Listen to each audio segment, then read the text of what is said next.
ಎಲ್ಲರಿಗೂ ನಮಸ್ಕಾರ. ನಾನು ನಿಮ್ಮ DBG ವಾಯ್ಸ್ ಕರಿಯಪ್ಪ.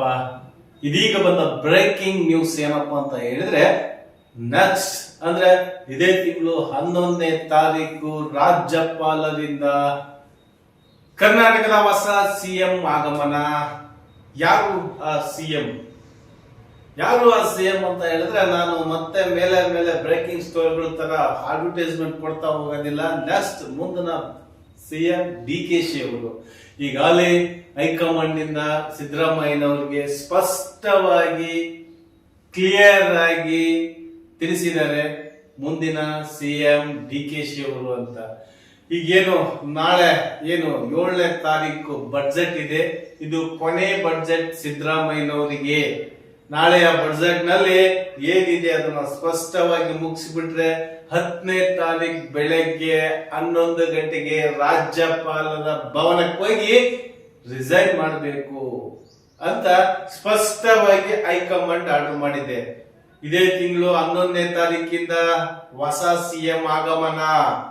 ಯಾಕೆ ಇದನ್ನ ಸ್ಪಷ್ಟವಾಗಿ ತಿಳಿಸ್ತಾ ಇದ್ದೀನಿ ಅಂತ ಹೇಳಿದ್ರೆ, ಈಗಿನ ಯತೀಂದ್ರ ಅಂದ್ರೆ ಸಿದ್ದರಾಮಯ್ಯನವ್ರ ಮಗ ಏನು ಪೊಲೀಸ್ ಗಿರಿಯಲ್ಲಿ ಏನೇನೋ ಬರ್ತಾ ಇದಾವಲ್ಲ ವಿರೋಧ ಪಕ್ಷಗಳಿಂದ, ಅವೆಲ್ಲವೂ ನಿಲ್ಲುತ್ತೆ. DKಶಿ ಅಂತ ಹೇಳಿದ್ರೆ ಕರ್ನಾಟಕಕ್ಕೆ ಹೈಕಮಾಂಡ್. ಈಗ ನಮ್ಮ ಚನ್ನಗಿರಿ ಶಿವಗಂಗಾ ಬಸವರಾಜ್ ಅವರಿಗೆ ಬಹಳ ಖುಷಿಯಾಗಿರ್ಬೇಕು ಅನ್ಸುತ್ತೆ. ಯಾಕಂದ್ರೆ ಇಡೀ ರಾಜ್ಯದ ತುಂಬಾ ಸುಮ್ಮನಿದ್ರು ಶಿವಗಂಗಾ ಬಸವರಾಜ್ ಅವರು ಮುಂದಿನ ಸಿಎಂ ನಮ್ ಬಾಸು ಅಂತ ಹೇಳಿ ಅವ್ರ ಹೆಸರ ಮೇಲೆನೆ ಪ್ರಮಾಣ ವಚನ ಸ್ವೀಕರಿಸಿ ಅಲಂಕರಿಸಿರ್ತಕ್ಕಂತ MLA ಚನ್ನಗಿರಿ MLA ಅವರು. ಅದೇ ರೀತಿಯಾಗಿ ಇದೇ ತಿಂಗಳು 11ನೇ ತಾರೀಕು DK ಶಿವಕುಮಾರ್ ಅವರು ರಾಜ್ಯದ ಬಾಸ್ ಆಗ್ತಾ ಇದ್ದಾರೆ, ರಾಜ್ಯದ ಮುಖ್ಯಮಂತ್ರಿ ಆಗ್ತಾ ಇದ್ದಾರೆ. ಎಲ್ಲರ ಒಂದು ಸಹಮತ, ಎಲ್ಲ ರಾಜ್ಯದಲ್ಲಿರ್ತಕ್ಕಂತ ಕೆಲವು ಮಿನಿಸ್ಟರ್ಗಳೆಲ್ಲ ಬಂದು ಶುಭ ಹಾರೈಸ್ತಾ ಇದ್ದಾರೆ ಇವತ್ತಿನಿಂದಲೇ. ಯಾಕೆ ಅಂತ ಹೇಳಿದ್ರೆ, ಇದು ಸ್ಪಷ್ಟವಾಗಿ ಬಂದಿರತಕ್ಕಂತ ಮಾಹಿತಿ. ಇದೇ ತಿಂಗಳು 11ನೇ ತಾರೀಕು ಸಿದ್ದರಾಮಯ್ಯನವರು 10ನೇ ತಾರೀಕು ಇಳಿತಾರೆ.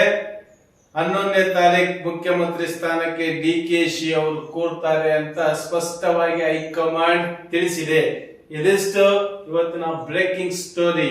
ಯಾರು ಇಲ್ಲಿಯವರೆಗೂ ನಮ್ಮ ಚಾನಲ್ ಸಬ್ಸ್ಕ್ರೈಬ್ ಆಗಿಲ್ಲ, ಪ್ರತಿಯೊಬ್ಬರು ಸಬ್ಸ್ಕ್ರೈಬ್ ಆಗಿ, ಲೈಕ್ ಮಾಡಿ, ಶೇರ್ ಮಾಡಿ, ನಿಮ್ಮ ಅನಿಸಿಕೆ ಅಭಿಪ್ರಾಯವನ್ನ ಕಾಮೆಂಟ್ ಮೂಲಕ ತಿಳಿಸಿ.